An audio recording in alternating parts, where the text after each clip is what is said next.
Welcome, fans, to episode 115 of Rangers Ed, presented by Lucarelli Law. If you're in Florida and need a lawyer, call Lucarelli Law and tell them the boys at Rangers Ed sent you. This is your host, Cousin Ed. I'm here with my co-host, Little Ed. What's up, buddy? What's up, fellas? Rocking a new Rangers Ed shirt.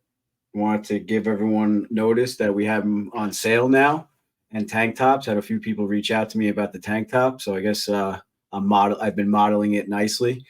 So yeah, I mean, if you guys want some shirts or some tank tops, definitely reach out to us on the Instagram page, and we'll make them for you. Or go follow Little Ed's workshop. Well, we should do that anyway. Well, yeah, for sure. Good content on that page. Yeah, we got Coach Ed over there with the Stadium Series jersey. Sure, dude. I almost wore that. When I was getting ready for the show, I saw it and I was like, nah. Eddie wore it last week. I'm not gonna wear it this week. I didn't even know you guys got it from me. I looked in the bag, like you said, the stuff's just sitting there. I thought you just got me the patch and the pin. I'm like, Ed, I didn't know you guys got me a shirt. Something we discussed at the game after we bought them. All right, no, well, Ed, I'm old. I'm old. I was telling him worse. It's only going to get worse, Ed. So get used to it. Dude, I was telling him that I still got the stuff from Toronto in the bags. They're still in the bags from the hockey. Well, we still have to do the Inside the Ranger Room episode, so we schedule that and give you a reason to pull it out. They're literally like those bags right there are the Hockey Hall of Fame bags. I didn't empty mine. Luckily, the Stadium Series, MetLife ran out of all their good stuff. Otherwise, we'd be in the same boat. Oh, did I tell you I ordered the pucks? Yeah, no, I did. Yeah, I went on. And I ordered the game pucks. I can't take it.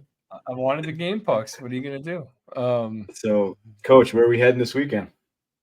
We're heading down to Westchester, Pennsylvania. We got a very exciting national tournament. I mean, like I said last episode, this is going to be the biggest game I've ever coached. And after having the coaches meeting with the league last night via Zoom, making me even a little more nervous. It's a big thing going on. It's going to be exciting. There's a lot of stuff to cover and a lot of stuff to be aware of, and trying to get the kids prepared this week. It's going to be a real thing. I mean, even though it's not an NCAA level, it's just going to be, for me, it's going to be big.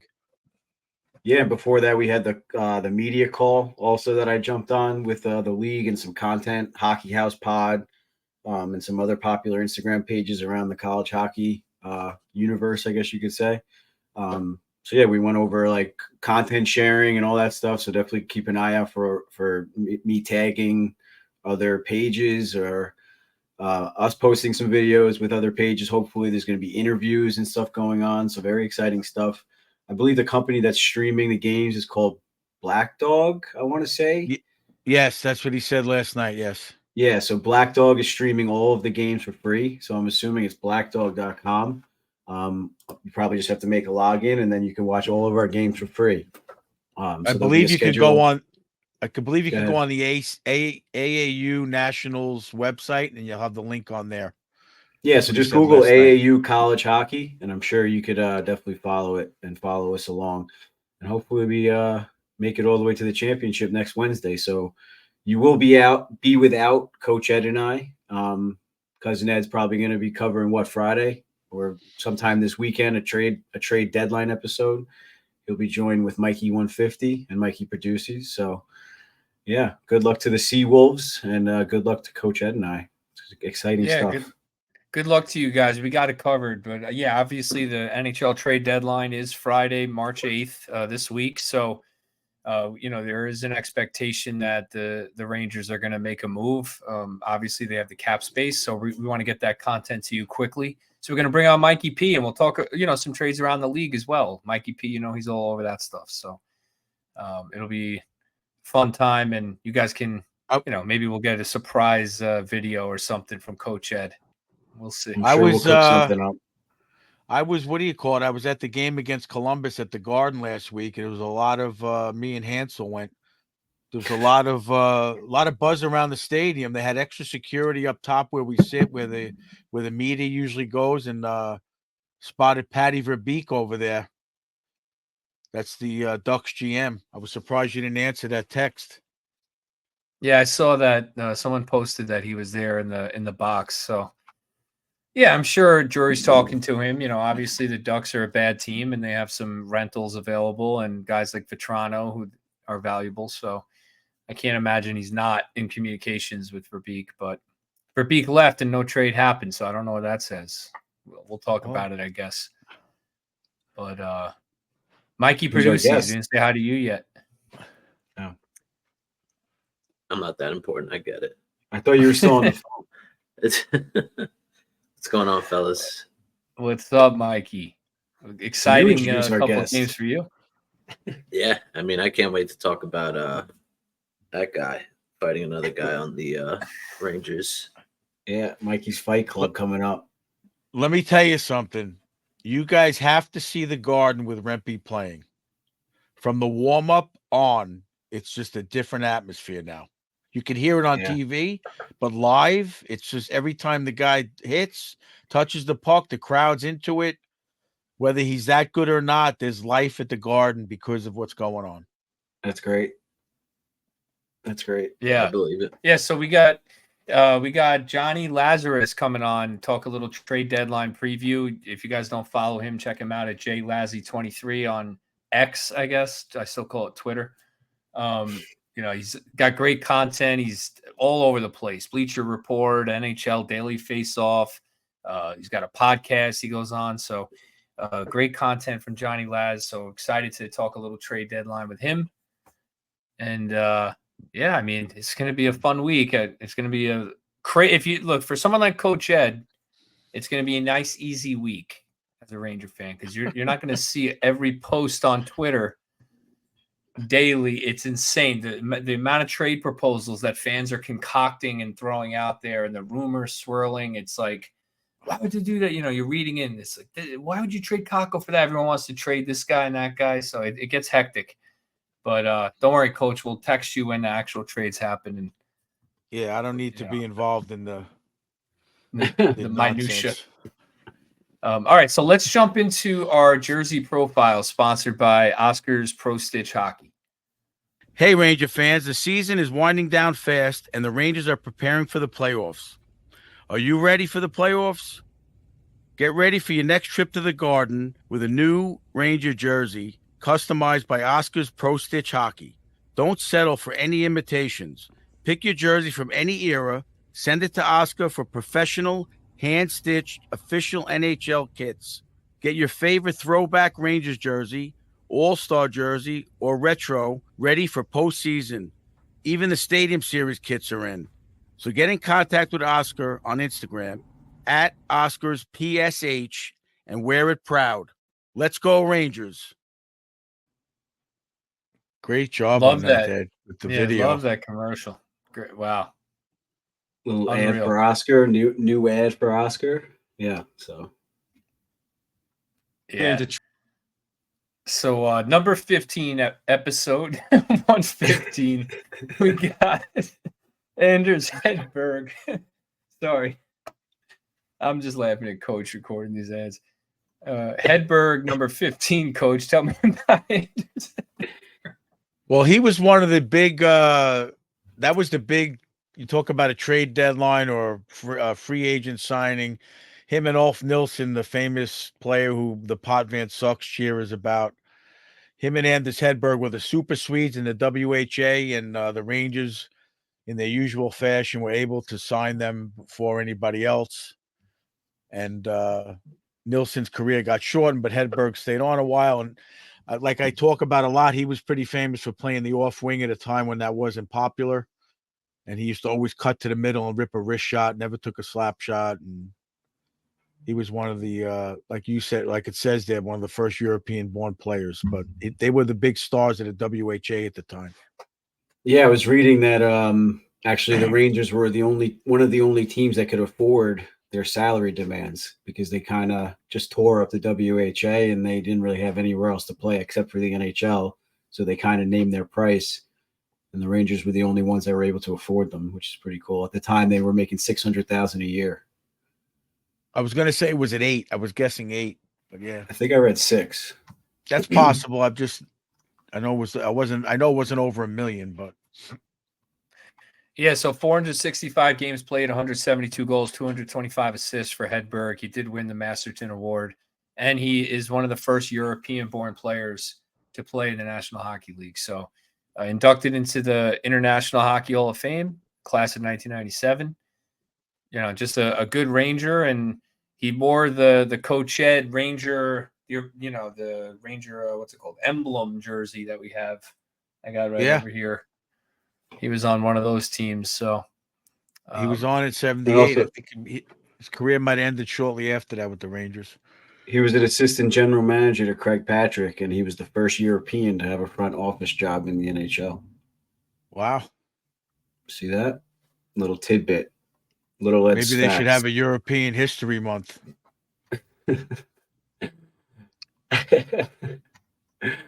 All right, so I think that wraps up the jersey profile. I think we're about ready to bring on our guest, Mikey. We got him backstage. Absolutely. Let's bring him on.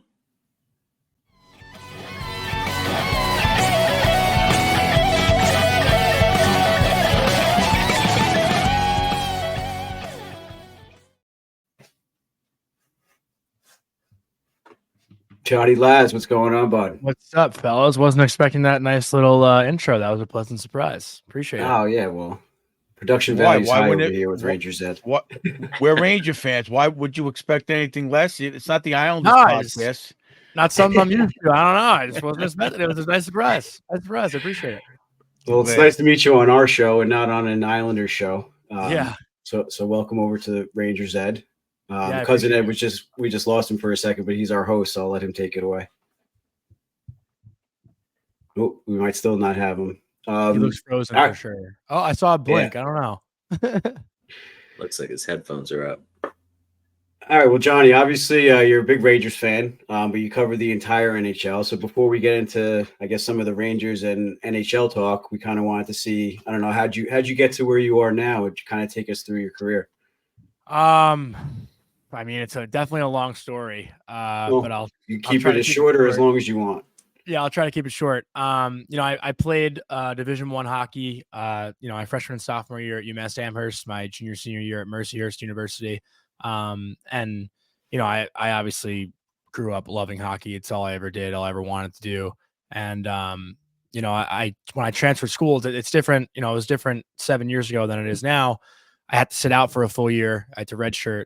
Couldn't travel with my team. Couldn't play on the weekends. So, there was somewhat of like an identity crisis. I kind of, lost a passion or couldn't really play. So you're trying to figure out something else you can do to just kill time or even just distract yourself from the fact that you can't play. It's a really difficult thing to go through when you feel healthy, you feel good, but because of NCAA rules, you just can't be out there. Something my teammates and previous coaches and just other friends in general always said to me growing up was like, why don't you don't waste your personality? Like, why don't you try to, do some in the media? And, I didn't know much about it. I was a communications major, but, I didn't really study journalism. And, my junior year at Mercyhurst, when I, was there for like, after my first semester, I joined the student athlete advisory committee and, I suggested like doing this talk show on campus where I would interview other student athletes like across all teams. And we had this fun idea to like challenge them in their sport at the end of the interview. So like, I'd wear the uniforms. Like I interviewed the volleyball team. I'd wear a volleyball outfit and then we'd play like 2-on-2 volleyball. And that just kind of like was a fun little thing that I did, but it led to an internship with the Erie Otters. So I would interview Erie Otters players my senior year. And then COVID happened. So I graduated in 2020 when COVID happened. So I wasn't going to continue playing because there was no season. There was nowhere for me to play. And I knew my ceiling wasn't very high. Like, at best I would have been an East Coast Hockey League player. And I just kind of dove into the media stuff during COVID. And, it's just kind of, taken off for me, which is something I'm very appreciative for. And, very lucky at the same time. I didn't plan for this to happen. I didn't really go to school for this to happen. It's just something that I've always kind of followed, and it's a passion I've kind of found later on in life. And it's been an incredible ride so far. So that's the long story short, but still a little long, and I apologize for that. No, absolutely not. We appreciate the story. I mean, what would you consider like your big break, I guess, to like get directly involved with the NHL? It's actually really funny. So I was doing my Ranger show, and I got a LinkedIn message one day from a producer at the NHL, Paul Vinciguerra, and he was like, "Hey, we're doing this low budget YouTube show called Third Period Live. We've seen your stuff. We think you'd be a good fit for it. We'd love to have you." And it was like 2 weeks in advance. It wasn't like, planned out. I still don't. I didn't ask like why they chose me. I don't want to know. I had the feeling someone backed out, or they weren't getting paid enough, and they're like, "Nah, I'm not doing it." And they just like found someone as quickly as possible in the New York area.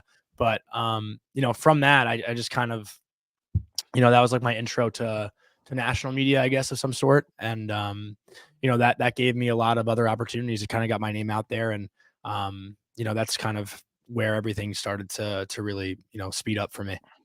Yeah, I mean, I wouldn't sell yourself short. You do. It does seem like you have good ideas. I mean, I like your skates, like with the players, and like your little quick interviews. I guess I'm assuming that was your idea because that's kind of what you did in college. You're saying, right? No, it wasn't. Oh, no? Well, you could have taken the credit, but yeah, you do a good job at it either way. So Thank I guess you have the personality for something like that, and obviously you have to know how to skate, right? Almost as good as them.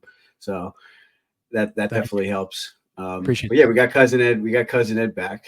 Yeah, sorry about that. My headphones just crapped out. I had to switch headphones, and then I couldn't hear anyone but you. So I had no idea what they were saying, and technical difficulties. But I heard your story, man, and it's really cool. I follow you on Twitter a lot, and I like your takes, and I think it's impressive how quickly you've moved up in the media world. It's awesome. But yeah, so we're here to talk a little trade deadline. Trade deadline's coming up Friday.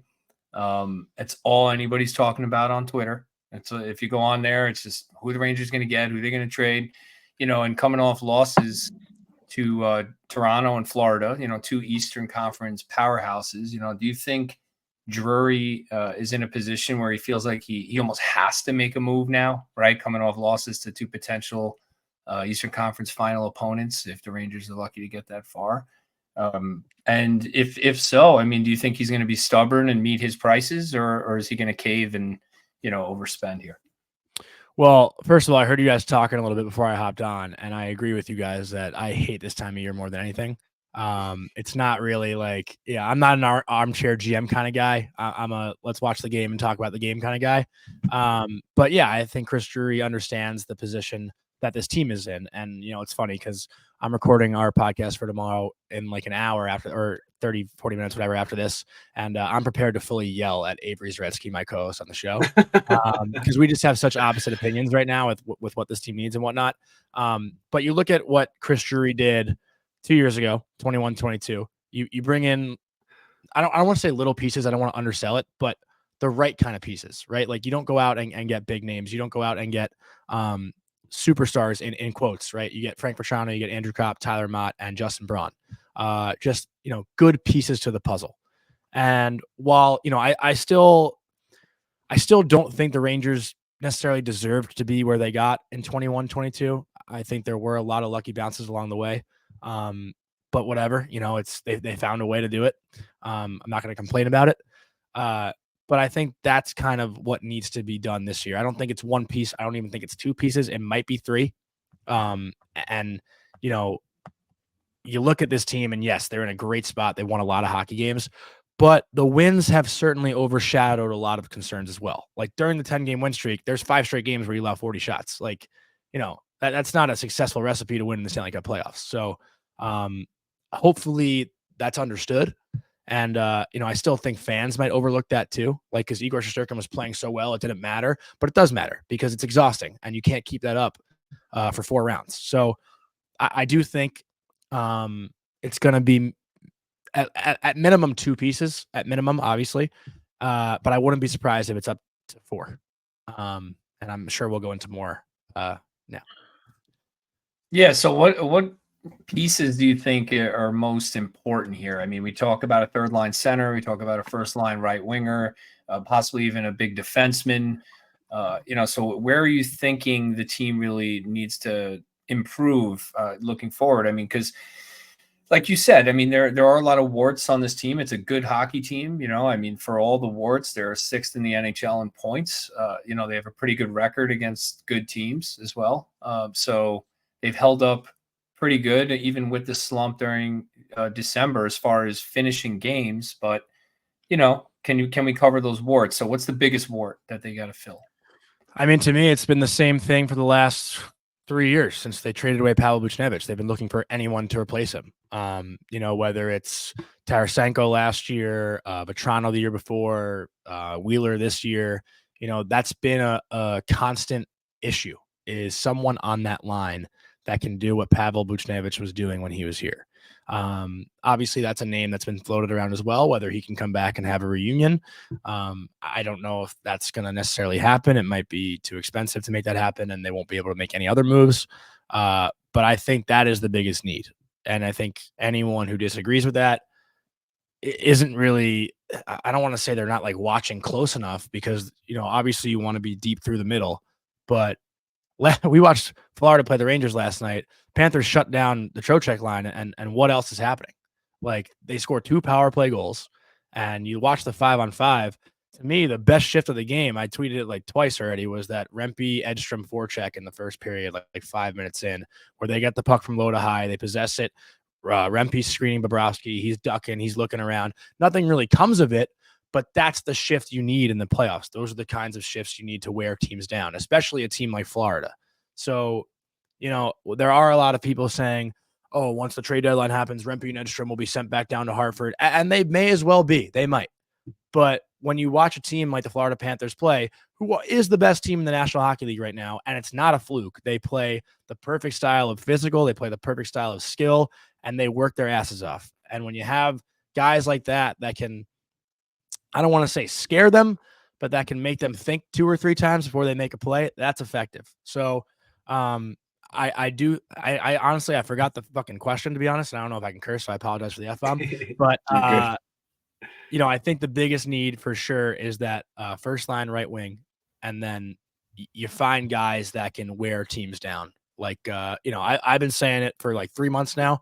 If the Rangers can go out and find like 3 more Will Coolies, Stanley Cup team. No doubt. Yeah, I mean, I think you're onto something, because I'll let little Ed go in a second, but I tweeted this out maybe a few weeks ago. Everyone wanted, Vetrano and this guy and that guy, and they want to pay first-round picks for all these star players. And I just tweeted out, look at the Stanley Cup winners, who they acquire at the deadline. Ivan Barbashev, Arturi Lehkonen. These are gritty players, like you're saying, that can wear down a defense, forechecking, fast players. Like, that's really what, they need. Now, in that first-line spot, I agree they haven't replaced Buchnevich. I'm with you on that, but Coach Ed will disagree. Can I say one thing, Cousin Ed? Because you talk about bringing in like Lehkonen, bringing in Barbashev. I mean, you're still talking about teams that are full of Nathan McKinnon, Mikko Rantanen, Cale Makar, Jack Eichel, Jonathan Marchessault, Mark Stone. Like, these are good teams. Like, they don't need those bigger names. You know what I mean? Like, I don't think the Rangers right now are where Vegas was at or where Colorado was at this time. You know what I mean? I mean, it's a good point, but we do have, I think we got the horses, right? Like, we got Zibanejad, we got Kreider, we got Panarin, you got Fox, you got Shesterkin. I mean, these are elite level players in the league. I mean, it's just, they're not, the big thing is, if Zibanejad doesn't score 5-on-5, doesn't matter who we get at the deadline, we're not going to, the Rangers aren't going to win a round, right? So Darren Drager did just tweet, the Golden Knights have acquired Anthony Mantha from Washington. Oh, all right. So breaking news in the pod. I love that. All right, Anthony Mantha. You love that? I hate that. He's a horse. No. I'm saying I love that you broke the trade on the podcast. I didn't break it. I didn't get the news myself. I just saw it. I just got the notification. But anyway, so Zibanejad, if he doesn't get going 5-on-5, it doesn't matter. He is our first line center. If we're going to go and try and get someone above him or better than him, I mean, then why even, what are we doing? And we got to rebuild and figure it out, because we haven't gotten the horses yet. The horses need to be done before the trade deadline. Well, that's the big question, right? I think there's a mix of maybe opinions surrounding Ranger fans about this deadline. Is is it one last shot with this core, or do you not believe in this core at all? And I think that's the separation of belief, right? Like, I think you look at the contracts right now. Artemi Panarin has 2 years left on his deal after this season. That, to me, is when this window shuts. I think Panarin right now is having a career year, which makes me think you go all in this year and kind of build it toward next year as well, where you get a player that's on a contract through next season. And if it doesn't work out this year, you then figure out the pieces next year at this time again to go all in one more time. Because once Panarin's contract's up, that's when Gabe Perreault will be here. That's when Othman will be adjusted. And you kind of build the team around those guys when that time comes. But until that happens, I think you got to go for it, right? Like, you can't waste Artemi Panarin by playing it safe for 3 years from now. I just think that's my opinion. And I know there's a lot of people who are like, we can't risk getting rid of younger talent, like, because JT Miller and whoever the fuck Pavel Buchnevich has taken off later on in their career. Like, there's no guarantee that these players will do that. There's not. And the chances are they probably will. But if I'm sitting here in 7 years from now and the Rangers have a cup and Othman and Kakko and anyone else on the trade list right now are 50 goal scorers each, I don't give a shit because we got that cup. That's all I'm saying. They're not building a dynasty. What if they don't have a cup? Well, that's a different story. That's the chance. That's the chance you. That's the chance you take. That's the chance every team takes. Right? Like, you gotta. I've been saying it for like 2 weeks now. It's been 84 years, one cup. It's been 30 years with nothing. How long can you wait? Well, the thing is, have they actually waited? I did see that video you posted, and I understand your sentiment.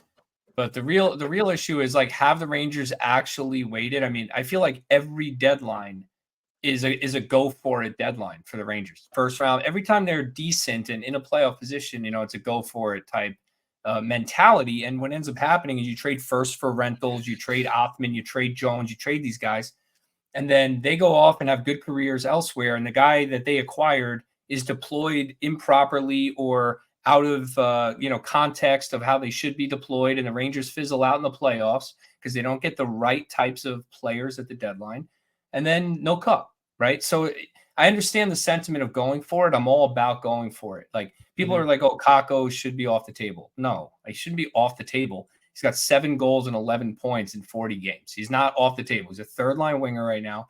He could be better. I think he will be a better player, but I'm not trading him for Vetrano and Henrique. That's crazy. To me, that's not going. That's not. I'm on the opposite side. I'm on the opposite side. Well, tell me why. Tell me why. Let me ask you this, Cousin Ed. Kakko gets that chance right in front last night. Who would you rather take that shot, Kakko or Frank Vetrano? Who do you trust more to score that goal? Well, Vetrano's a really good shooter. So if you're asking from anywhere on the ice, who would I rather shoot, Vetrano or Kakko? It's Vetrano. Well, I mean, but that's not what. important. Well, I mean, I'm not saying hockey than just that one shot. I mean, Kakko does a lot of things well on the ice. I know, but Vetrano is the finisher. They need a finisher on that first line. In my opinion, if they don't get a guy that gets Zibanejab and Kreider going 5-on-5, like you said, then Panarin is shut down in the playoffs and they're screwed. Yeah. Screwed. That's all that's happening. They need that guy that's going to finish. And if Kakko's the price for that, they're not giving up Othman, Perreault. They're giving up one guy. And well, for me, it's. I'm going to just say one thing, and I'd like to hear Johnny's thoughts on this. If you have to go get a guy to get Zibanejad going, who's your first line center, if you have to get someone to get him going, then should you be going for it? Because he should be getting other people going. He's the guy. What are you supposed to do? Just sit back and just lose? What are you supposed to do? Well, that's not what I'm saying. I'm saying if you're going to get an Alex, if you're going to go get two, if you're going to get two from Buffalo, Kakko's on the table, right? If you a move like that, sure. That's a different kind of player, different situation. I'll agree with you on that. I think in no situation do you trade Kakko for rental. In no situation. That could be the worst thing they do. But if there's a player, Kakko's an RFA at the end of the year. Like, there's no guarantee. I mean, yes, it's team controlled, but there's no guarantee he's going to want to stay here. He was vocal about it last year. He wanted top 6 minutes. He wanted power play time. And, if you ask me, it's probably not going to be the case next year. I don't think and he's a great kid. I don't want to like I'm not trashing Cabo Caco. I think he's a very good third line player. He is very cheap, very good, very effective third line player. But I know he wants more for himself, and I just think, in my opinion, he won't be a top 6 legitimate winger in this organization anytime soon. I just don't see it happening with all the opportunity he's been given. I just don't. Yeah, I agree with that. I think that's where this is headed, but that doesn't mean you just trade him for the sake of trading him, So I think we're closer than you're saying. You're on the opposite side. I think we're a little closer. Yeah, I mean, I think I see it a little more realistically than most other Kako haters do. And I'm not saying I'm a Kako hater, because I actually thought, beginning of the year, I put out an article. This is the year of Capo Caco, 60 points. I was like, I've watched this guy all training camp. He's locked in. He looks great. I mean, the first couple preseason games, Caco was the best player on the ice. I don't know what the hell happened, but he had 40 points at even strength last year. I mean, yeah, no one could have expected this. So it sucks. It sucks that this is even a conversation, because, I think everyone was in the sink or swim season for the two of them. One of them has flourished, the other one hasn't. And I think, that's the reality we're dealt right now. Yeah. Well, I mean, assuming Vetrano and Henrique are off the table, it seems like Wenberg is the popular choice, or at least Elliot Friedman discussed. That's what the rumors are floating around. What are your thoughts on that? I think he's a cheaper version of Henrique, which gives you more room. I think his contract's cheaper. I might need you guys to double check that, but pretty sure Wenberg comes at a cheaper cost. So getting Wenberg is, maybe not as proven as Henrique might be, even though Henrique, I don't think, has even been in the playoffs since 2012. I'm pretty sure that's the case. Everyone thinks Adam Henrique is this playoff killer because he scored 2 overtime goals against the Rangers 12 years ago. Yeah. You know what I mean? Like, while he is a good player, he's not necessarily like the Andre Palat that we've seen in the playoffs, or the Jake Gensel we've seen in the playoffs. But I think Wenberg gives you that like flexibility through the middle to just bring in more pieces than Henrique might. Okay, so Henrique's at 5.8 and Wenberg's 4.5. So they probably need retention on Wenberg if they got him. But I don't see why they wouldn't retain his Henrique playoff stat. I'm pretty sure it was just that one playoff run. Yeah. Yeah. I mean, he had 4 playoff games in 17-18 with Anaheim, 0 points. Okay. So this whole Adam Henrique narrative is off of his rookie year, where he had 5 goals, 8 assists, 13 points in 24 playoff games. Yeah. No, I'm with you on Henrique. I'm not interested in it. I'm all for bringing back Vetrano. He puts the puck in the net and he plays. I love Vetrano, Coach Ned. You're speaking my language, man. I'm sorry. I mean, the guy just flourished in New York. It's not easy to come to New York. You're asking these other guys to come to New York, and then it's always like, oh, they got to adjust. This guy knows it already. Full transparency, I'm pretty friendly with Frank. He's a UMass guy, so like my freshman year, he'd always come back when he was playing for the Bruins. I spoke to him when Anaheim was in town earlier this year. He loves it here. I mean, I put out that quote, like he was like best place to play hockey in the world. Like Frank Vetrano is, very vocal about loving New York and wanting to be a Ranger and just believing in this team. And like, who wouldn't want a guy like that too? Yeah. Yeah. No, I love that. That's great. And look, I'm not saying don't go get Vetrano. I'm saying don't trade Kako for Vetrano. Cousin has a Kako guy. He's a Kako guy. Well, I think that Kako is going to take a long time to develop. I think he's a big body player. His game is getting the puck, possessing it, driving to the net. That's when he has most success. And when he's not doing that, he's kind of just a defensive guy on the third line, right? So I think those guys take a little bit of time. It takes confidence. It takes, doing it. Happened with Laffy. Growing up, longer than a guy like Laffy, who's more of a playmaker. I think he'll develop it more quickly, Yeah, I mean, I'm not giving excuses, but Kako hasn't really been dealt the best hand since he came up. I mean, he had COVID. He had this is his 3rd or 4th coach. And plus a big injury this year. Like I said, not trying to make excuses. He should be producing, but it's tough. It can't be easy on a player like that. He had more chances than Lafreniere. He spent the first half of the season with Zibanejab and Kreider last year. He played on a line with Panarin for multiple games. Like I think he's had the opportunity to flourish, and No. he hasn't. I mean, the only thing you could say is he hasn't gotten power play time, but neither is Lafreniere. And Lafreniere in his first year playing on a line with Panarin, the guy's thrived. Like, Yeah. You know what He's I mean? a stud. He's a stud, Laffy, for sure. Yeah. But again, like Kako on that third line is better off than playing on any other line because he drives that line. I agree with that. That's where I he's agree most with that. effective. That's where he looks the most comfortable. He's not deferring to anyone else. But again, like because of that lack of production, to me, it makes him replaceable. I think you can find someone that can defend. You can find someone that can throw the body more than Kako does. Because when you look at the points, like you're telling me, you know, who's another third line guy or whatever. Like, I mean, I don't know what Johnny Brodzinski's defensive metrics are, but you're telling me like it wouldn't really have the same result. You know? I agree. I'm not a Well, hater. do you have any We- questions, or do you want to just agree? I No, disagree I with mean- that, but I understand your point. I'm just saying, like when you look at the numbers, like No, I get your point. I get your Yeah, point. you Especially when because you're honed in on this year and next. And Yeah. if you're doing that only, then I think you're correct. I think you're correct. That you can replace, you can get 8/10 of Kako's defensive ability and the same offensive production with more physicality. It's a different little mix, but Yeah. it'll be as effective. I get And that. to, and to Cousin Ed, let me Laz's ask- point, Yeah. you got guys coming up in a couple of years, so you're gonna have to get rid of guys anyway. Yep, that's true. So, as well. you know what I'm But But saying? cousin Ed, You I'm can only curious. have- I'm curious for your perspective, actually, because I've been trying to see all sides of this, right? Like people, I read everything on Twitter. That's how I understand every different kind of fan. Whether any side, whatever side I'm on, I always try to hear the other side out. I am not on the patient side right now because as long as I've been a fan, there's one team to beat right now in the Eastern Conference. Everyone else is beatable. Everyone else. Yeah. So that's why I'm saying, why the fuck aren't we gonna go for it now? So I need to understand where the patience people are coming from. I need to hear your side.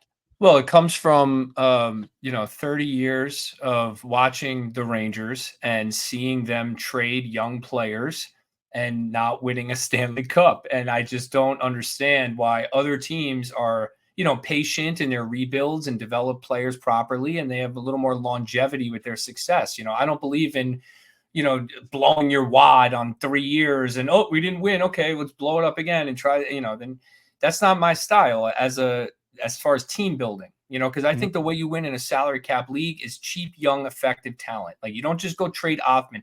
Othman is going to, he could be 50, 60% of Matthew Tkachuk, and that's a super effective player. And like, that's going to be right. Like I'm not trading Othman for, 20 games of Adam Henrique and probably 12 playoff games of him. And a guy we just had and let go, it's like, what? Like this was our first, we're going to give up our first round pick and probably another draft pick. So I think the way I approach it is value of the asset, right? Like these guys are assets. That's what they are to Drury. He needs to look at it that way. So this is my asset. If I'm going to move Brennan Othman, it's got to be for this level of a return or I'm not doing it. And he's got to draw those hard lines. Now, where we draw those lines is probably different, but that's kind of how I do it. So I'm not like full patience guy, like don't trade anybody. Yeah. I'm with you. Go for it, but go for it within the value of the assets. That's what. Well, it's the window thing to me. That's what I'm curious about because I agree with your window. I think you're on on that. Panarin and Kreider are both 32. Mika Yeah. and Trocheck are both 30. Truba's 30. Fox is 26. He's entering his prime right now. Like, 3 years from now, this is a completely different team. Yep. Completely different. You'll still have Mika and Trocheck under contract, sure. But I would think by then, Gabe Perreault is probably the first line center. I would think. Hope. 3 years from, or hope. Exactly. Hope. Well, are they moving in the center? Or is he going to he's been playing center at BC all year. So that's good. I would imagine. Yeah. And I've covered 2 BC games this year. The kid is a stud. He's a stud. He is as advertised. I can't believe he dropped to 23. And he's a playmaking center. Not necessarily the biggest finisher, but he is a playmaking center. I actually think he's very similar to Adam Fox as a forward. Just a smart player, not the fastest, not the strongest, but makes everyone around him better. Well, good. They can put him with Frank Vetrano, who can finish. or in 3 years, we can trade for Kako, right? We could trade. You never know. You never know. When he becomes a 35-goal scorer in Anaheim, right? Oh, man. Johnny, before we let you go, I wanted to just quickly ask you about the D core, or I guess the D depth. Do you think that's something that they target, or do you trust in Zach Jones and Connor Mackey? Well, remember also like a guy that they used last year, Ben, or maybe 2 years ago now, Ben Harper got hurt this year. He was done for the year. I think just adding one more like big physical guy back there, just in case someone does go down, because it's the playoffs, people get hurt. It's going to happen. And I think, if we learned anything, like you need physical guys back there. That's what made Vegas so good last year. Their blue line was big. They were physical. They did not get bullied by Florida when Florida bullied everyone else. Like that was the one team that was able to fight back and push back against Florida. Granted, the Panthers were a little bit hurt, but I think adding a big piece, like I was actually talking to Dan Rosen yesterday about it. A guy that he brought up was Joel Edmondson. Won a Stanley Cup with St. Louis, I believe, in 2019. Big physical defenseman, not the most skilled, but more defensive minded, can just, cross check you in front of the net, make life hell. And I think that's kind of a guy like, we saw Connor Mackey come up and have that sort of impact. So, while they do trust Zach Jones, like if they get into a physical playoff series, I don't know if Jonesy is the best guy to have in there. And he's a friend of mine. I love Jonesy and I, like would hate to say that or whatever, but, against a team like Florida, I don't know if, that's your best go-to. Yeah. I think you have to look at that Florida game and say like, I think I talked about it already, but this is going to piss off Cousin Ed for sure. If you're looking at a series right now versus Florida, and I could definitely be wrong about this, and I can accept that. I truly am starting to believe that Rempe might be more effective than Kako in a playoff series against Florida. No, that's not going to piss me off. I agree with you. I agree. I agree with that 100%. 100%. We always talk about, matchups, like they were playing the Avalanche earlier, and I was like, got to play Jones in a game like this, right? Like Rempe against Florida is definitely more effective, in my opinion, because you got to get on those D and you got to control the puck in the offensive zone. And like you said, that shift with Edstrom with the 2 hits. And I agree with you there for sure. I got one question before we let you go. Also, Les, speaking to the I got like 5-10 minutes. You guys all right. Need anything. All right. Yeah. You tell us when. Anyway, I'm enjoying myself here. Probably haven't listened to us that often, but and probably the reason why I'm not at the NHL level. What do you think of Keandre? I mean, I don't see it. They're saying every broadcast, they're saying how good he's doing defensively, and I don't see it. What do you see? So this year's definitely been, in my opinion, a very up and down year for him. There's been a lot of stretches where he's looked really good defensively, but I think what he lacks is that anger and that physicality for his size. You rarely see a pissed off Keandre Miller, and I think that's something he needs to find in his game, because he's got one of the longest reaches, he's got one of the best strides, he's got one of the biggest bodies on the blue line in the NHL, but when do you see a clip of him cross-checking a guy in front, making life hell, like boxing a guy out? It doesn't happen very often. He relies on his stick, I think, a little too much, and sometimes gets beat because of it. That said, there are a lot of plays he's made in the neutral zone where he causes a turnover, picks up the puck, and leads to offense. But I don't think he's been as good defensively consistently this season. I think there's been a lot of times where he's been a little bit too soft, and I think for a guy his size, he has to be a little bit harder to play against. No, I lied. I have one more question for you. I mean, hey, I do this all the time. I always have 3 last questions. I'm like my big thing from listening to a lot of analysts and stuff is you play without the puck. And that's where I see he lacks. I see he's in like a no man's land a lot. He doesn't know when to do this and when to do that. And when he's in the defensive zone, I just feel he's very lost a lot. Last night, they said he was playing a great game. Valaket said it. So I'm like, I guess I'm an idiot because I'm watching the game. And he let the guy go like 3 or 4 times. I think they got a goal on one of them. I'm like, why isn't he just staying with that guy? And to piggyback on the question, you played at a fairly high level. Are they teaching play without the puck? Do they harp on that a lot at the NCAA level? Oh my God, at every level. But again, I think sometimes it's just human nature to puck watch. Sometimes it is. You know, it's a really bad habit and it's a hard habit to get rid of. But anytime it happens a lot because the game happens so fast. It really does. Even veteran players. Like the one example I give about this kind of situation, Ryan Suter, very respected, very talented, very good NHL defenseman. The Dallas Stars had a really good chance last year to go back home with a 1-1 Western Conference Finals series tied. Jonathan Marchessault creeps behind him. Jack Eichel makes a great behind the back pass because Ryan Suter got caught puck watching and not watching his man. And Marchessault ties the game. Vegas wins in overtime, 2-0 series lead. It's human nature. It happens. But it can't be a habit. And I think that's the issue that we're seeing right now with Miller. And I'm sure they work on it in video. I'm sure it's something that's been harped to him. And it's not just him. I've seen it happen with a lot of guys this year. No, I agree. Yeah, it's happened with the entire team. I'm sure there's one goal you can take from every single game, one goal against from the Rangers you can take every game. Yeah. And there are 3 guys on one of the other team's guys, and there's 2 guys open back door for a rebound goal or something. It's just it happened with Reinhardt. It happened with Reinhardt last night. And Trocheck was puck watching on when Barkov made that phenomenal play when he was But you just hope that come playoff time they lock it in a little more. That's really it. It's 8.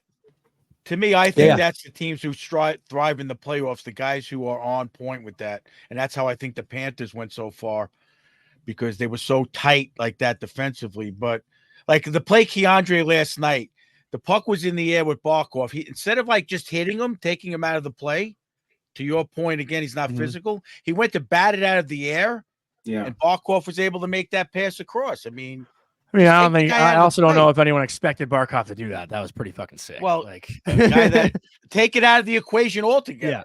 Yeah. That's how I look at it. Yeah. No, I agree. But again, you just kind of hope come playoff time when everyone gets a little bit more intense and locks in a little more, that's less of an issue. But yeah, there's, the best coach I ever had, Greg Carvel, X's and O's wise, best coach ever. UMass Amherst head coach. He's been there for probably 7-8 years now, won a national championship. He always said, every goal you allow, 3 mistakes led up to it. So it's not just what you see. It's not just a 2-on-2. It's probably a turnover that happened in the offensive zone. F3 doesn't get back quick enough. You have an odd man rush, and that's what leads to that whole opportunity. It's always, 3 mistakes that kind of lead to it. Sam Reinhardt's second goal last night, he comes off the bench. Nobody's has him because someone lost their man that went off for a change. No one picked up the guy coming off the bench. Reinhardt makes a little give and go pass, pops open, wide open in the slot, goes top shelf on Igor Shesterkin. It's just little details like that are very hard.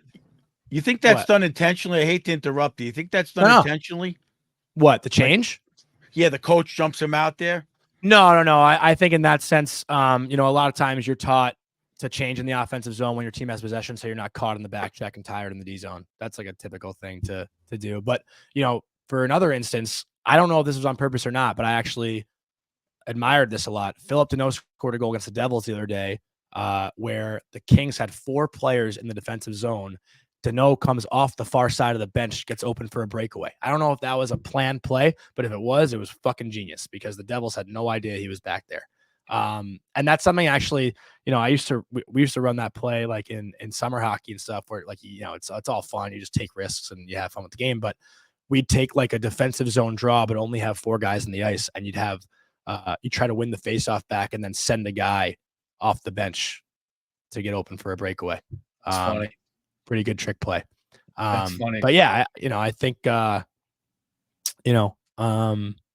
I forgot the original question, but sorry. No, I think I agree though. You think so? I don't know the question, but I think. Last, Jake. Right, you guys got me for one more last question. Jake Gensel. What are your thoughts there? Where's he going? Looks like he's getting traded. What's the most you'd give up for Jake Gensel if you're Drury? Because I know you probably think he'd be a perfect fit on that right wing one, right? So. But again, he's probably a rental, right? I wouldn't go after him unless I know for a fact he's going to sign. I talk about going all in, but if he's not going to sign here, I don't know if it's worth the risk. Yeah. It seems like the latest is Gensel is talking a lot to Vancouver. I just saw like Chris Johnson reported that Vancouver might actually like swap now with Boston and give Boston Elias Lindholm, who they wanted originally. So that'd be a pretty interesting like little 3-way deal. Saw that. Yeah. Yeah. But again, still like, I don't know if going to Vancouver would be the best thing for Gensel. I think he would have a better shot at winning the cup in the Eastern Conference. Those 6 teams in the West are pretty loaded. I think it's more of a crapshoot there than it is here. So I don't know. I doubt he wants to go to Carolina, but like Carolina can get their hands on Gensel, they'd be pretty scary. Yeah. Yeah, that would suck. Yeah, that would suck for sure. Yeah. Again, I don't know if the Penguins want to like trade in division. So Yeah. there's all these little things that go into it, but And it's we'll gonna see, I be guess. it's gonna be fun, that's for sure. Yeah, man. Well, listen, thanks for coming on. I know you're a busy guy. I really appreciate it.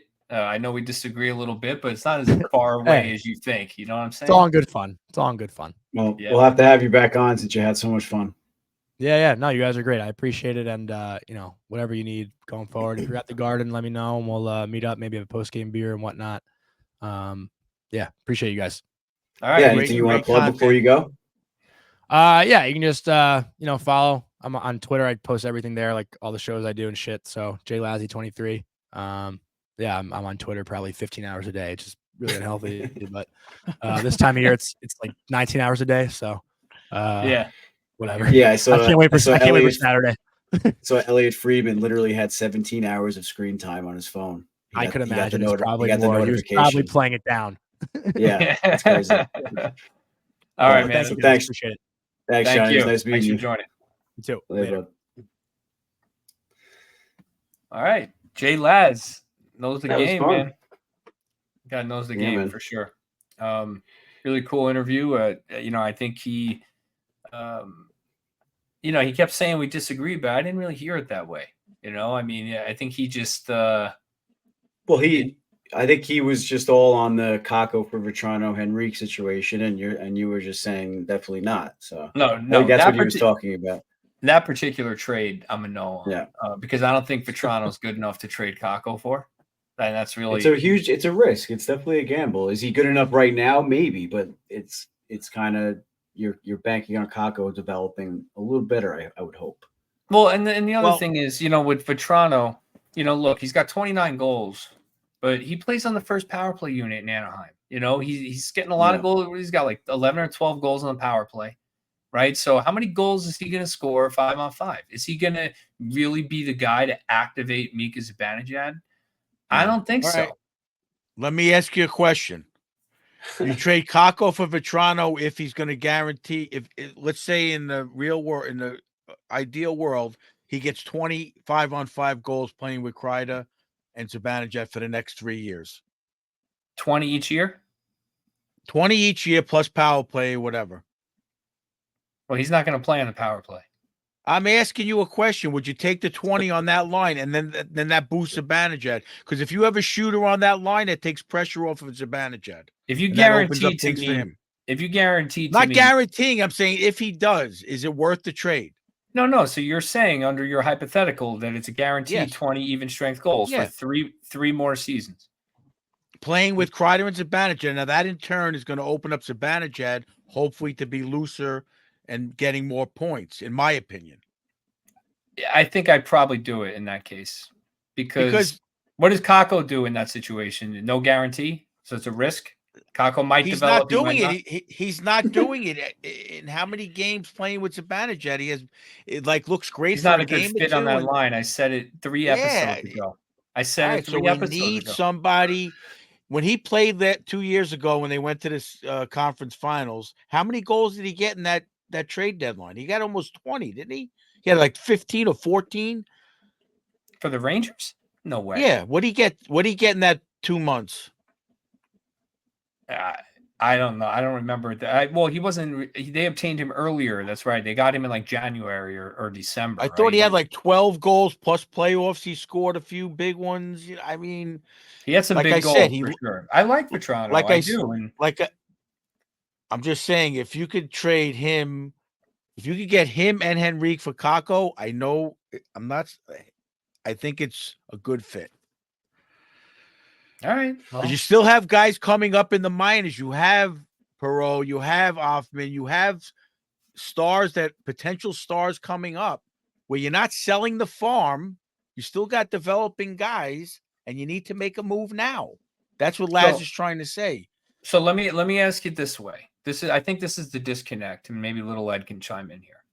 So you're saying your point there at the end, you still have Othman, you still have Perot, right? You still have Berard, you still have Sikora. We got wingers coming up. Those guys also, you would agree, are crapshoots, right? Because they're prospects. So we have no They idea always what are, any of, yes. right. Okay. So Correct. we have no idea what any of those guys are going to do.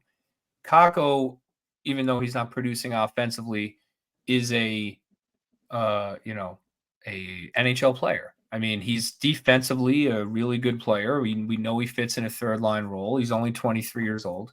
All right. Now, let me ask it this way.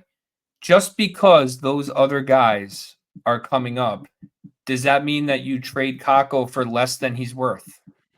I didn't say for less than he's worth. I don't think So that he's means you worth think much he's more. only worth Vetrano and Henrique. And I don't. And that's where the disconnect is. I think he's worth more than that. Vetrano's scoring 20 plus goals in the league, in the NHL, on a bad team. Mike, how Kako's many got even how strength many goals goals? does Vetrano have this year? Pull up Vetrano's page. I want to hear Vetrano's even strength All right, goals. I He's got, couldn't- whatever. he's got I'm just 30 saying, goals. he's a I bet you it's 6. 17 or 16. 16. So he's got All 16. right, so how He's many like does Kako 18. have? I'm How just many saying, does if Kako have? Vetrano were on the Rangers, he would have 16 goals right now, not 29. So you're trading Kako All for a right, guy and who how has many 29 does more Kako? goals than Kako. Yeah, but it could be opening up Mika also. That's a It problem. could be in and more of itself. 5-on-5. That's my point. The guy Little Ed, what thrives are your in New thoughts York. on Kako for Vetrano and Henry? Because me and Coach Ed are dominating the mic here. So, I think we kind of talked about it a lot with Laz, so we're kind of beating a dead horse at this point, to be honest. But well, I want your thoughts. I'm not opposed to it. I mean, Coach Ed brings up some good points. Whereas, yeah, we do have more guys in the pipe. I'm a big Kako fan. I mean, I was gonna I think it was last night. They scored a goal on PP2, right? Or right at the end, Cooley's goal, I think it was. Yep. So the Panthers guy, the defenseman or the wing or whoever it was going along the boards and could have had a very easy dump out, a very easy clear, if it was probably any other player on the Rangers. But Kako busted his ass, was on that guy's back, forced the turnover. Panarin kept the puck in and made the pass down to Cooley for the goal. Everyone's going to say, oh, Panarin kept that puck game. Well, no one, not a single person is going to say that Kako forced that turnover. So plays like that, Frank Vetrano does not make. He might, but we don't see it every game. But he might, but we know for a fact Kako does. So it's yes. Do we need someone that is going to activate Mika or wake him up? Yeah, but at the same time, Mika's got to wake his own ass up because that's frustrating as anything. He shouldn't need a right winger from Anaheim to do that. Right. I don't disagree. I don't disagree with that. So I think the Rangers should look for a cheap right wing that could shoot, and then also have Kako on the third line because we're going to need that too in the playoffs. Exactly. That's the point. You create another hole by moving Kako. Yeah. I have. We're gonna put in the third line wing if you get rid of Kako. Give him Zach Jones. Give him Zach Jones. His future. Fine. Deal done. I'll sign that right now. But I don't think that's gonna happen. Yeah. Well, you can give him Zach Jones in a second round pick. I don't know if Anaheim wants a defenseman. They're gonna want another forward. Yeah, I mean, if you told me if they're gonna get trade Sikora, who I don't want to trade either, but I would trade Sikora in that deal in a package, right? If you're going to trade Kako, I'd rather trade him in a package for a better player, not Kako for two complementary pieces that are older and not, and I don't think it's going to be just Kako. The value doesn't line up. No, it wouldn't. Now we're talking Kako and picks. Now we're getting a little crazy. Yeah, that's a lot. I'm not saying it's not a lot, but I think I'd rather them trade just the pick, maybe for I don't know, another shooting right wing or big like Alex. Or if you want, like we talked about with Alex Tuck, if we're talking Kako for him, that's a different story. Yeah. But it's just not going to happen. So I don't know. It's a very hard decision Drury has to make, and I think he's the right man to do it, to make that decision. Because I think he's balancing the line very well of developing his type of players, and also, I don't know, going after the things that we need or they need. And one of the underrated things that Laz said is that maybe fans don't realize is that Kako is a restricted free agent at the end of the season. So, he's going to either sign a 1-year show me deal, which will take him right to unrestricted free agency, or he's going to get a long-term 3 to 5 year deal, which isn't going to be in his best interest because he continues to not get the opportunities on the Rangers that are going to get him paid. Right. So why would he sign a 5-year deal with the Rangers that he can't get off the third line? He can't get onto the power play. If I were him, you're throwing money away by doing that. Right. Whereas it's different with Laffy. Laffy in his next deal, he's going to elevate himself to power play 1. He's going to get those chances. They're going to pay him accordingly. He's shown that, he's deserving of it. Kako, not so much. So Kako might force his way out of here also. It might not be the Rangers trading Kako. It might be he's forcing his way out. So maybe Drury sees that coming and wants to move him. I think that's an interesting perspective. Like that I can understand. And I thought it was an interesting point Laz made. I don't know what you guys think. If he's not going I to agree. If he's never going to get the top 6 minutes again, and that's actually what he wants, which I interpreted his comments at the end of the last season a little differently than everybody else. But that's besides the point. If that's actually what he wants, then then it's kind of not a no-brainer, but that's a completely different perspective. That the only people know that are Drury and Kako. Yeah. So so we'll see. I mean, it's kind of funny that all the guys that are available right now are ex-Rangers, though.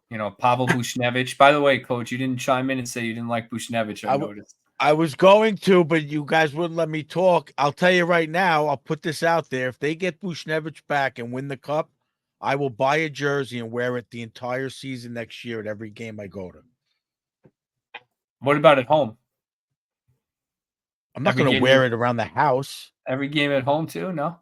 No. How about if they trade for Buchnevich and they make it to the cup, you have to buy Cousin Ed a Stanley Cup final ticket. No, I'm not doing that. I'd have to take out another mortgage on the house. No, I think Buchnevich is available. He is the perfect fit on that line. He was when he was there. The KZB line was super effective. He's a point per game guy.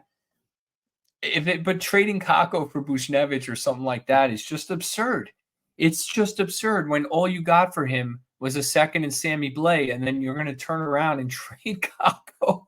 Yeah, but forget about that. You're looking at what happened. You just forget that. Get the bona fide NHL player that we need. Not a risk. Kako's still a risk. He might just tank altogether. Yeah. He might have to thrive in a certain team with a certain coach. There's some guys that can play anywhere, anytime, and there's some guys that can have a niche, and that's it. I think he might be that guy. I don't hate him. I just don't think he's fitting into what's going on. Yeah, I think he's the odd man out eventually. That doesn't mean I'm going to trade him at the deadline, right? But I do think he is the odd man out eventually with Othman and Perreault coming. There's only so many spots in the lineup. And I do think he's going to be a good player. I do. I think it'll be elsewhere. I agree with Laz on that. So I don't know. We'll see. It's going to be an interesting few days. The rumors are swirling. Like he said, Anthony Mantha just got traded to the Vegas Golden Knights. So it's another big-bodied forward for Vegas. They've been slumping recently. They're at risk of falling into a wild card spot. Mantha would have been a nice fit. It's Zibanejab and Kreider, right? So I didn't see the return on that. Did you guys see it? No, I'm curious. I didn't really check it out while he was talking. Second and a 4th round pick, no players. 2nd round pick and a 4th round pick. That's it. If that's all it costed, then Drury didn't want him. Sure. Or maybe Washington like, want to trade him in division, help the Rangers, right? Well, that's probably more likely, I guess. But if that's the price of a guy like Anthony Mantha, then go get a guy like that for that price. It's there's That's no fine. I'm for it. Yeah. But all right, we'll see. You guys, let's jump into stars of the week, unless there's anything else you want to talk about on this deadline or about Laz. Well, we got to do Mikey's fight review. We got a big Rempe versus Revo tilt. Yeah, Mikey, hit us. Hit us with it. The bell.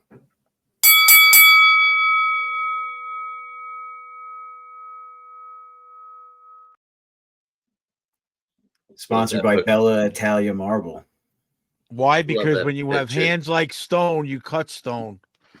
It's very true. Shout I out think- to Bella over in Lawson Boulevard, Oceanside, for all your kitchen and bathroom stone needs. Tile's the other Countertops. sponsor. Speaking of stone hands, I think Rempe definitely has a pair of stone hands because there's just no way you'd be able to keep throwing punches night after night without feeling it at this point. All scar tissue.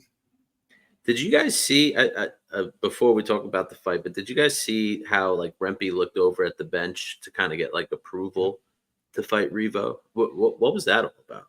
Well, they keep asking. I watch Laviolette's press conferences a decent amount, and they keep asking him, are you giving Rempe the go? Are you talking to him about this? And he just says, we're talking to our players every day.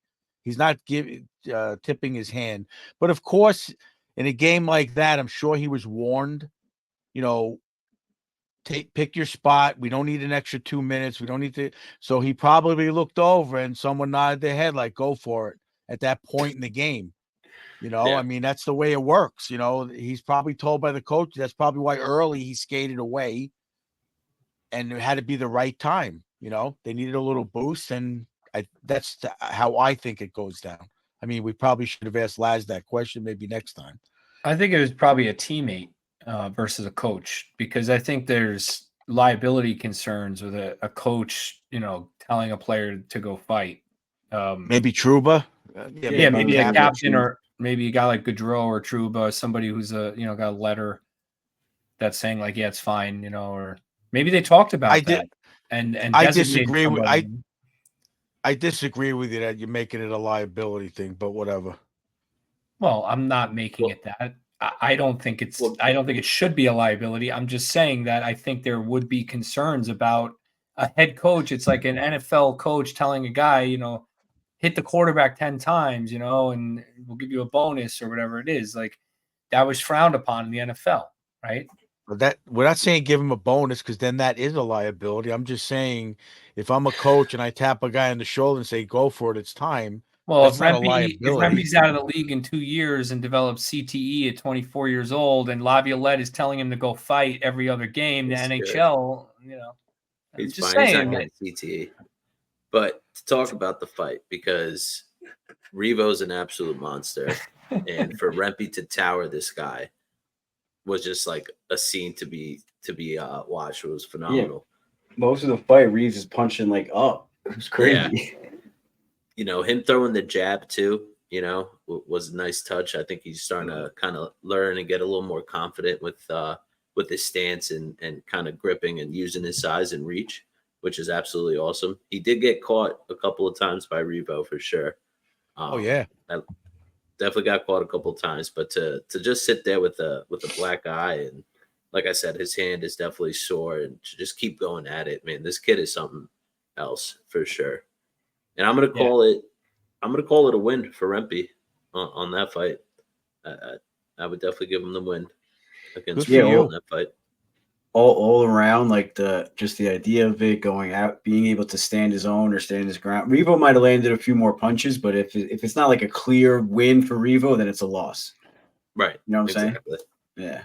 the draw's got to go to Rempe for sure. But I mean, I thought it was an even fight. The thing I liked, I'm sure someone like you said is schooling him, because the couple of fights before, I had heard them talking about it where he's not using his reach to his advantage. That's why he got beat up in Columbus. And this time, it's like I said to Eddie, he grabbed him by the left shoulder, so he was further away. So Reaves couldn't reach him. Yeah. And those little jabs were just distracting. I thought it was great. Just the balls alone to do it. I don't know. It's crazy. And Revo, It's after the crazy. game, was interviewed, and he said that Rempe is going to be a menace in this league. So that's high praise from one of the best fighters in the league. He said he was up until 6:30 in the morning thinking about it. I'm sure he's being a little dramatic, but it's still funny. He's a Wait, quote machine. who said that? Reaves. He said he Well, couldn't you saw sleep. in the You saw in the beginning of the game, he said to him on the ice, "You ready to go? You ready to go?" Yeah. The one where they skated behind each other, he skated behind him. He was clearly saying, "You're ready to go." Yeah. Yep. Yeah, And you got to hand it to him, because remember we talk about it with Matt Martin when Reaves was on the Rangers. He wasn't as physical. Rempe was going out there banging anything he could against Toronto. Yep. He didn't slow down. He wasn't afraid to do something. He was hitting, and I like I said before, the Garden is buzzing when that kid's there. He's got life into the crowd right now. That's great. Anything else, Mikey? No, we just need a couple other people to join the fight club right now. It's just Revo and Rempe. So, well, Trouba should be in there for defending himself after all those hits. I think But we haven't introduced it since he did one of those, right? That's right. So, no. Yeah, that's fair. All right. So let's move into our stars of the week.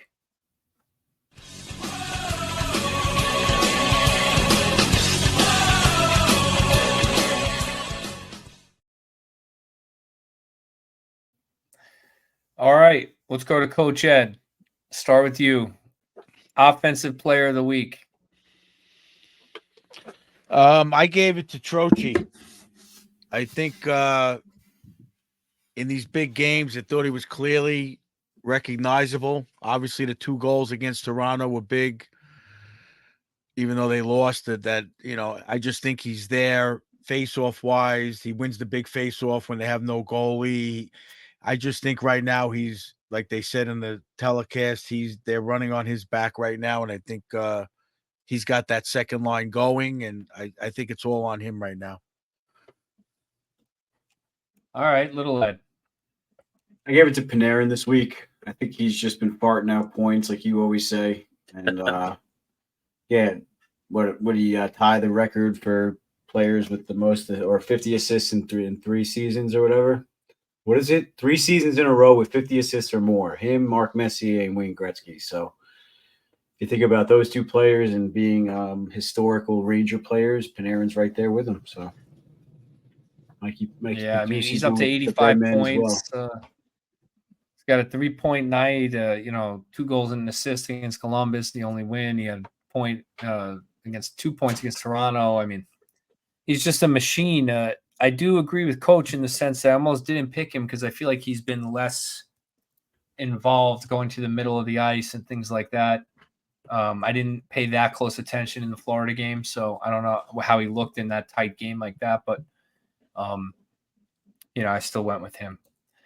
All right, defensive I think the biggest thing, player of the week. The biggest thing for him is he has like 27 multi-point games or something like that, which is just like when he's he's on. 80 in his last 95. Yeah, but to me, since since 2022, since 2023. But to me, in the Panthers always game, does the Panthers game was a big contest, and they were physical. He was shut down a little bit, and that disappoints me. That's why I took it away. In the 5-on-5, which you're harping on, Yeah, he's gonna have to Mika's figure gotta that out step for up. sure. they took him right out of the game. Somebody else has got to step up to free him. If they can just Yeah, key I on agree. him, then I agree. all right, defensive player of the week, Little Ed. I went with Foxy again this week. I just like the way he's playing lately. No other defenseman's really standing out to me. We talked about Miller earlier with Laz. Trouba's steady, playing, blocking shots and everything, but I think Foxy right now is their best defenseman. Most consistent. I did too.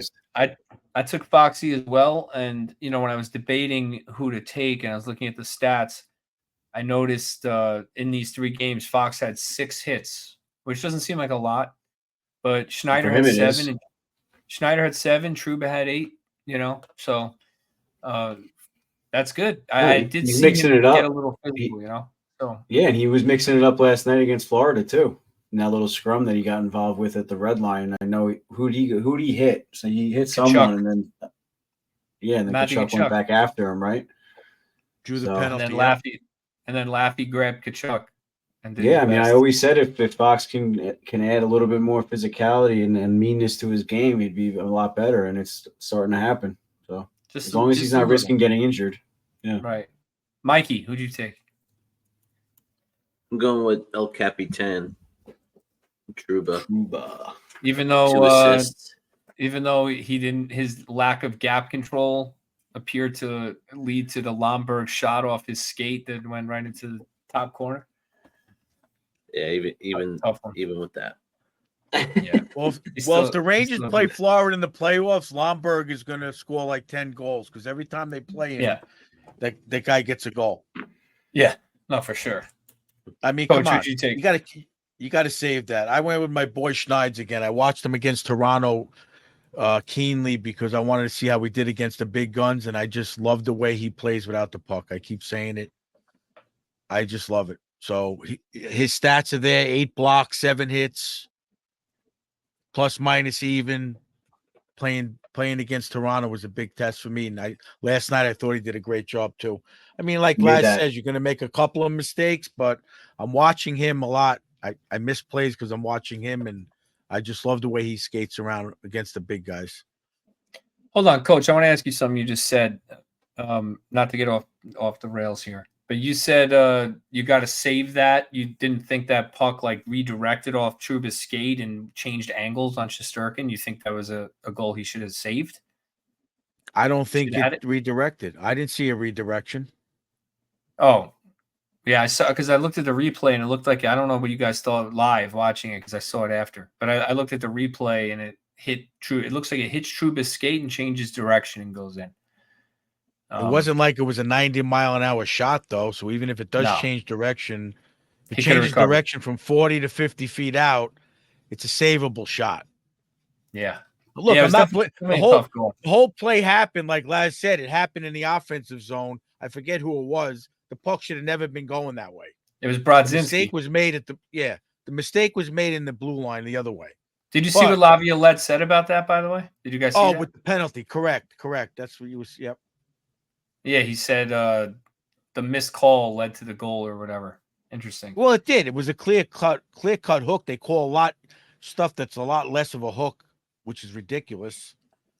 Yeah. And then something like that they don't call, but whatever. All right, sorry, just to get off track. All right, key contributor That's all award. right. Key contributor award. Mikey, who you got for your key contributor? I'm going with Mr. Laffy Taffy. I was debating between him and Trocheck, but I'm just absolutely loving Laffy's game right now, and he is definitely blossoming into a beautiful NHL player. I went with Troch. I went the other way. I was between the two. But the game tying goal, getting the point against Toronto for me, gets Trocheck the nod as a key contributor. Little Ed, who'd you get? I went with Rempe again. I think he's the heartbeat of the team right now. He's getting the boys excited in the locker room, on the bench, on the ice, everything. And like we were saying with Laz, and the fans especially, like Coach Ed said, getting the Garden going. I mean, I think that's the definition of the award. So going with Rempe. Keep it up. Coach? I got Rempe too. That fight against Revo alone is a key contributor because not many guys would have did it. There's not many guys in the league that even do it right now. Even established fighters don't even do it. Yep. But Tom just Wilson. a little quick point about the fans. I was watching the warm up. Rempe stretching at the red line like he's been doing every game. They have him up on the screen, head on shot with his 2 black eyes. The place started screaming in the Garden. That's what I'm talking. Right in the warm up, it started. And it's not even that packed during warm-ups yet. No, I was like, you heard They were it. chanting his name. It was just his face on the big screen with the 2 black eyes. It was crazy. Yeah, he hits hard, man. But, honestly, Edstrom hits hard too. And no one's talking about Edstrom, but he's also playing really well. Yeah. It's a good combination. That I feel like the coach is telling both of them to get in front of the goalie because it's happening a lot. You see them both in front of the goalie when that shot comes to the point, and I don't know how anybody could see anything with those two guys in front of you. You know, Can we All get right, can we get Rempe a pair of pants that fits? I feel like I don't know if Yeah, they make so them that high. big. Yeah, he's wearing like Coach. short shorts. Coach, who's your highlight play of the week? I gave it to Troche's goal and without the goalie, the tying goal at the Ditto. end. That was a nice little right position, slammed it home. I did it for the energy. I was in a club in the Dominican Republic celebrating my mom's 60th birthday, and I had the game on my phone, and I'm like, man, I pulled a goalie. And then it happened. I'm like, yeah, I'm like screaming. And all of a sudden I look up, my wife's filming me. I'm like, all right, I deserve this, you know. Posted on Instagram. Right. They thought it was a new dance move. I'm like screaming. They're like, what? I'm like, look, they tied it. She's like, okay, great. Anyway, Little Ed, what's your highlight? I went with the Laffy goal versus Toronto. I thought it was a big goal, big stage. The snipe. It was a snipe. A dart. Yeah, I feel like a lot of people around the league were watching that game. A lot of media, a lot of fans, everybody. It was a big two powerhouses going at each other, and he got it done. So he's definitely making a name for himself, and I think people are starting to shut up about him being a bust. Oh yeah. So I think it was important for him. That's why I picked it. Mikey. I'm giving it to Rempe's heavyweight battle with Revo. Can't get enough of that. You would. Yeah. All right. Let's go into Coach Ed's Copyright Doghouse Award.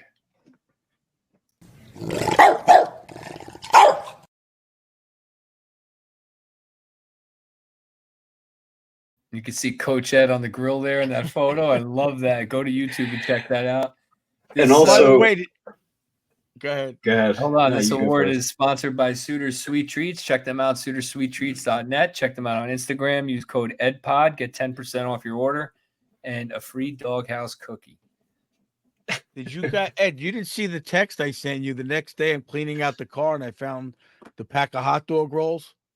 Yeah, you told It was me. like I a- think. Well, no, I sent it to Cuz. That's why, because we ran out of rolls. That's right. I'm like, We oh, I used did the hamburger math. bun. Yeah. I'm like, Ed, I did the math in Costco, like real quick. I'm like figuring out how many hot. I go, I was off by a pack, whatever. And then I find them the next day. That's so funny. Yeah, he was making hot dogs and cutting them and fitting them next to each other on hamburger rolls, and people were devouring them. Like right before they're like 20 so beers funny. in, they're like these hamburger hot dogs. So funny. And Tennessee Meg thought it was funny that we put Coach Ed making hot dogs on the doghouse graphic, which I didn't put that together. So shout out play to on Tennessee words. Meg for a little comedic relief there. Yeah, I like So, that. All right. So, Coach, last week you took Miller out of the doghouse. You went empty. You pulled an empty doghouse in the last episode. Is it still empty? It is not empty. I'm finally going to give in to what you guys have been saying for a few weeks now. There he is. There's the Finally. doghouse. All You right. got Zibby in the doghouse. 2 big games. He came up kind of empty. I know he got the shootout goal, like you said, but That doesn't count. he's got to come up bigger in these games. They're playoff type games, and he's got to put pucks in the net. Something's got to happen. It's got to, he's got to take pressure off of his teammates by moving, getting pucks in the net. That's the bottom line. Yeah. I mean, so last week, I had Zibanejab in, and he's still in for me. He's the only guy in. No 5-on-5 goals since December 27th. We're almost 2.5 months without our number one That's center insane. scoring It's a goal on insane. 5-on-5. That's That's crazy. insane. Trade him. So Why isn't he on the trading block? he's got a no move clause. Can't trade him unless he agrees to it. But I don't know what to do about it. I mean, everyone's like, oh, they need to activate Mika. But, Mika is last year before, Coach, we had these conversations about Panarin and Zibanejab and debates about who's more important. And, Zibanejad's this dynamic player. He's skating through the zone, the neutral zone with his hair flying. And he's more, that's not who he is right now. I don't know what to do. I mean, I don't think he's going to get activated by anybody. He's got to find it here. He's got to find it. He's plays soft. Well, I'm not. When I He say plays he's soft. going to get first of all, I agree with you 100%. I mean, I don't know about the half long. You always bring that up, but I'm not saying he's ineffective because he's a good two-way player. He's definitely a big part of what they're doing. I get it. But what I'm saying when they say someone's going to activate him, when Vetrano, say Vetrano's on the line and he becomes a shooter in the high slot, teams are going to key on that area more. That's going to open up ice and enable him to possibly put a few more in the net. That's what I'm talking about. I'm not saying you need someone to motivate him. I think his motivation is there. Although in the pregame last night, they showed him like going up to the glass and kissing his baby through the glass in warm-ups, which I think is, a little ridiculous, but It whatever. happened like they posted every game. It's like, okay, yeah, it's adorable, but can he score a goal for his daughter? Yeah, get ready for get ready for the game. Kiss her all you want before the game. Get the game face on. It wasn't just him. It was like 3 Rangers were there doing it with their kids. I get it. Yeah, there's a picture. There's a picture floating around of Kreider like blowing kisses to Mika's daughter through the glass at the Stadium Series warm up, and you see Trouba in the background. You see Trouba in the background just giving them the dirtiest look. Oh, you got to send me that. Come on. I got to see that picture. I could see the Stadium Series game. That's like a family event, but come on, you're playing at the Garden. Get going. Let's go. No, I mean, look, Zibanejab is he plays very soft, man. He avoids the middle of the ice. He avoids any kind of physical contact. I know he's had a concussion history, but he has to take the puck to the slot and shoot it. I mean, he just has to do that. That's how he's going to be effective. He's too predictable. Cross-ice passes, everybody knows. The chemistry with Kreider thing is a little overplayed. They don't do really anything 5-on-5 offensively.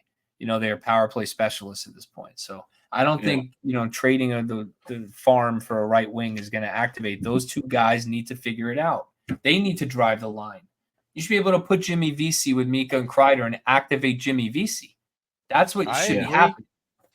Anyway, Little Ed. Whatever the case is, we got to get it done. Yeah. Who's your doghouse? Last week you had Mika in. Is he still in? Yeah, he's in, and Kreider can join him. Everyone around is saying we should break up Mika and Kreider. I don't think that's the answer because all that's going to do is make the other lines worse that are clicking right now. So they got to figure it out. They can't shake up the rest of the lines that are working just because, let's just say, our 2 better players aren't producing. So I think they're big boys and they got to figure it out. I'm watching Kreider last night. It reminds me of the playoffs last year where he just like gives up on pucks. He doesn't finish checks. I just don't see that. I don't want to say killer instinct, but that compete level that they always talk about. I don't see it.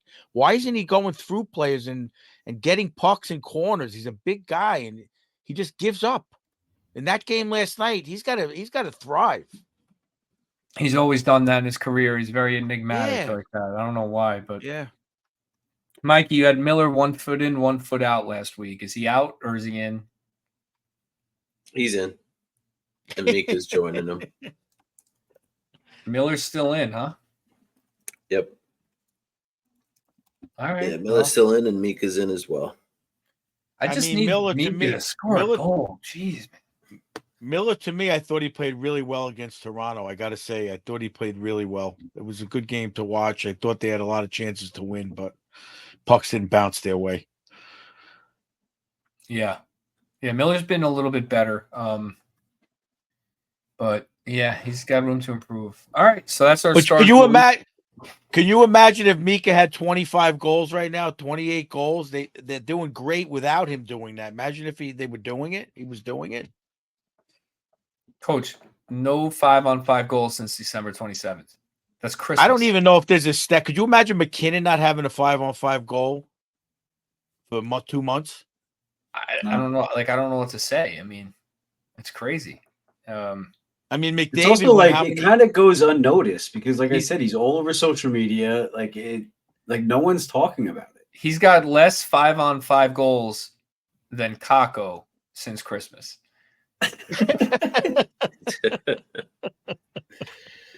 Who's going to score the next 5-on-5 goal between these two guys? Mika or Goodrow?